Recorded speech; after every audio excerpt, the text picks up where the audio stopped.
This is Carl at National RV Detroit.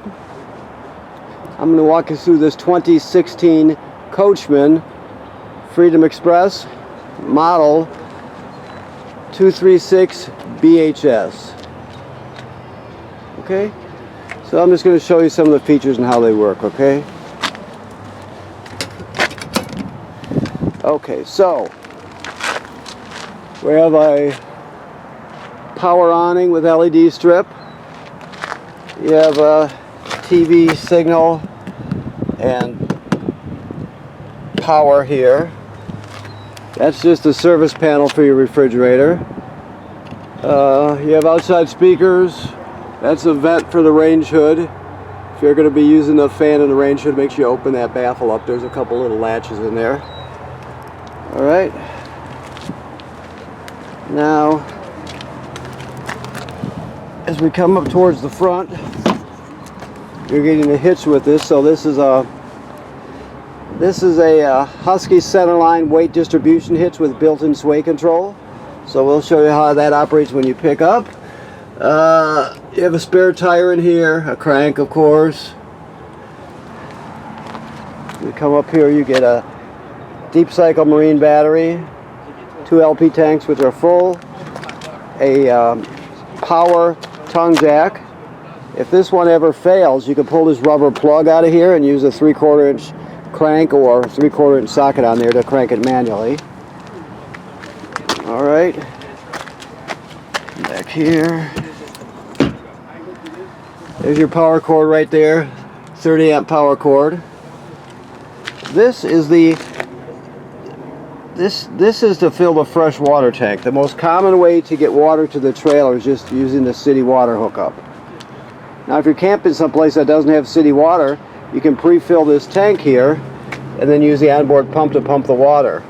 So all the plumbing will work as though you have city water. You'll just be pumping it out of the tank. So if you have city water, you don't have to worry about it. But if you don't have city water where you're going, you can, like I said, pre-fill this. Alright. Let's see here. Okay, you have dump valves down here. This also has a black tank flush on it right here. So after you've dumped your black tank, which is toilet waste and water, which is the large gate valve there, you can hook the hose of the dump station onto here. Make sure the valve is in the open position, turn it on, it'll spray out your black tank, clean off the sensors, that sort of thing.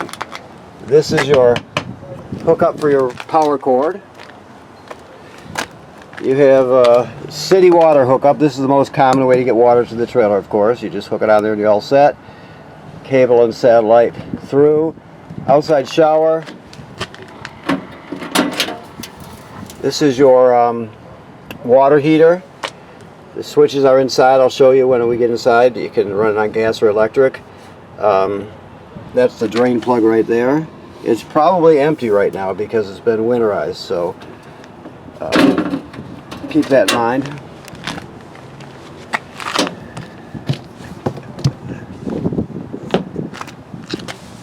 Some more storage.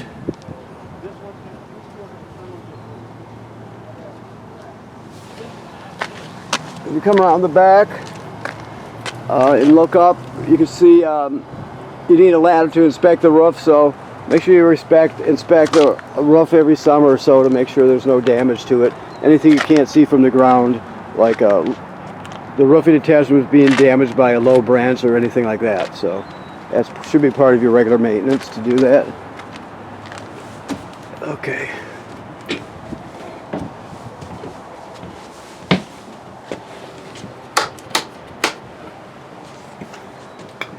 Okay. These are this is your slide out switch here. This is your power awning here. Never leave the awning out unattended if you're not going to be at the campsite. Make sure you roll it in so it doesn't get damaged by the weather. Okay. Your sound here. It's got a disc player here. It's got a AM/FM radio. a USB drive, so it has a lot of options. Indoor and outdoor speakers. I think that's, yes, 2 speaker zones, one inside, one outside. You have remotes.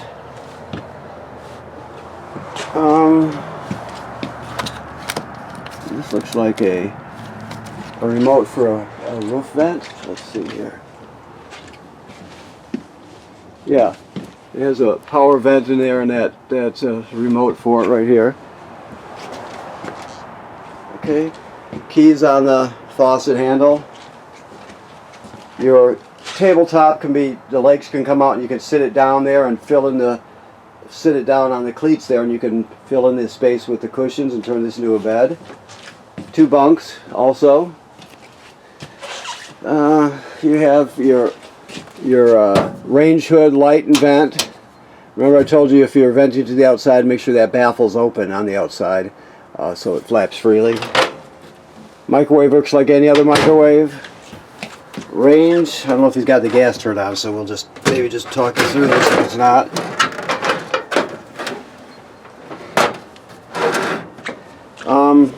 3 burners, 3 knobs. This is the sparker. You turn it clockwise to spark.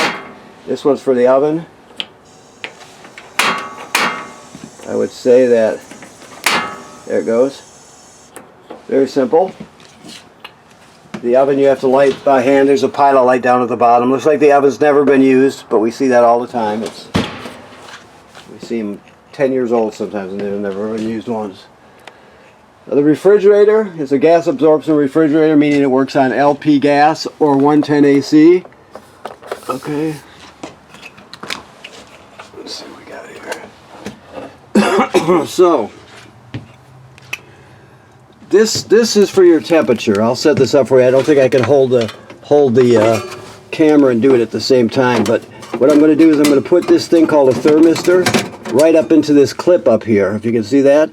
Like the sticker shows, the higher you go with this thermistor, the cooler the refrigerator gets. So I'm gonna set the camera down for a second and do that, so don't forget.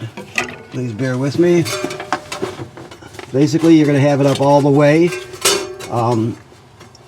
If it's getting cooler outside, maybe you're gonna want to turn it down, but most of the time you're just gonna have it up.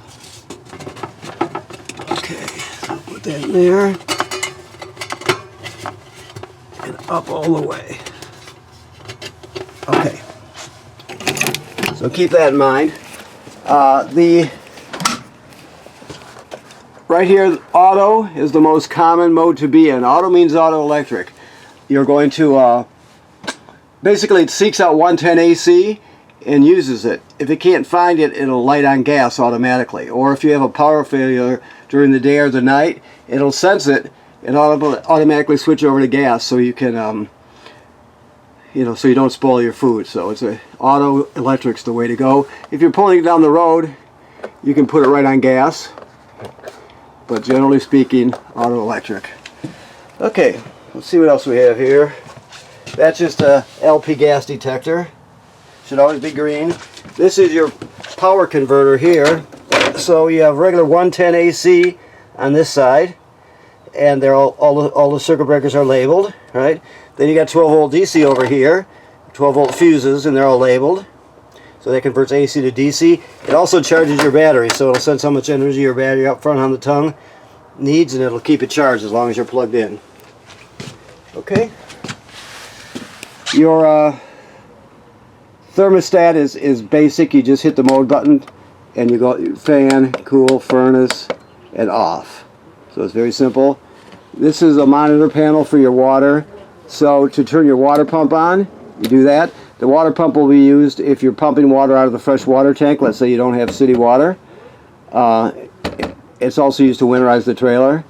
To light your water heater on electric is right here. To light the gas burner is right here. Never run it without water in the tank. And then your levels are all up here, okay? Alrighty, let's look around, see if I forgot anything here. I think we're doing good. Okay.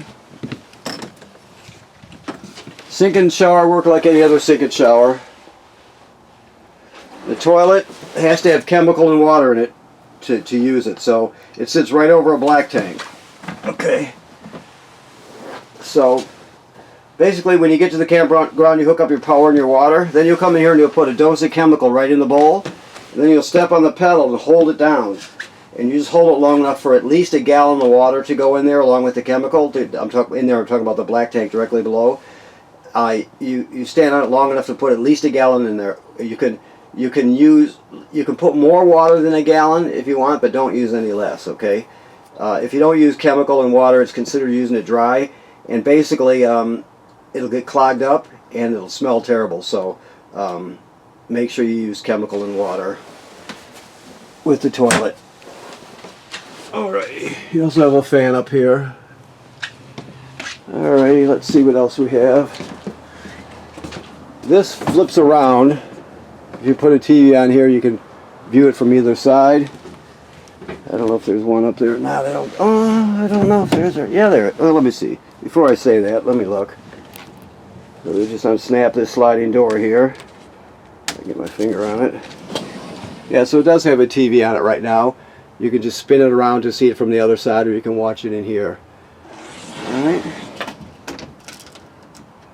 I showed you the power fan. More speakers in the front bedroom here also. You have some storage underneath the bed.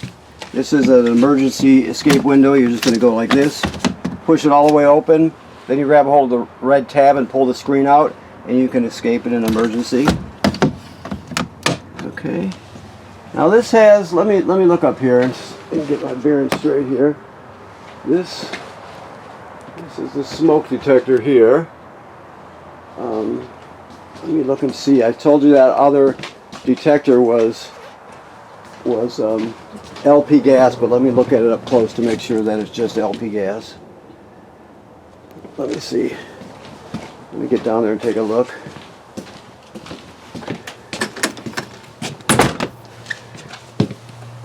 Okay. See if I can read it.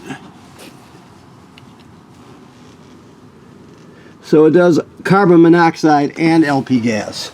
So it does both. Like I said, if it's not glowing green, get it serviced, meaning get a new one. They're known to last maybe 15 years or so. Sometimes they can last as few as 10 years. Sometimes they go up to 20. But if it's not glowing green, get it replaced because it's obviously very important. Okay. All right. So I think that covers it. So I want to thank you for purchasing your trailer here at National RV Detroit. Please remember what I said about taking a look at the roof every now and then to make sure it's in good shape. Right now this system is winterized, meaning water's been purged from the system and replaced with antifreeze.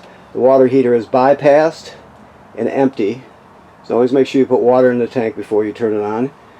And other than that, you're all set. If you have any more questions when you come in, we can answer them for you, and we'll go from there. Okay? Thank you.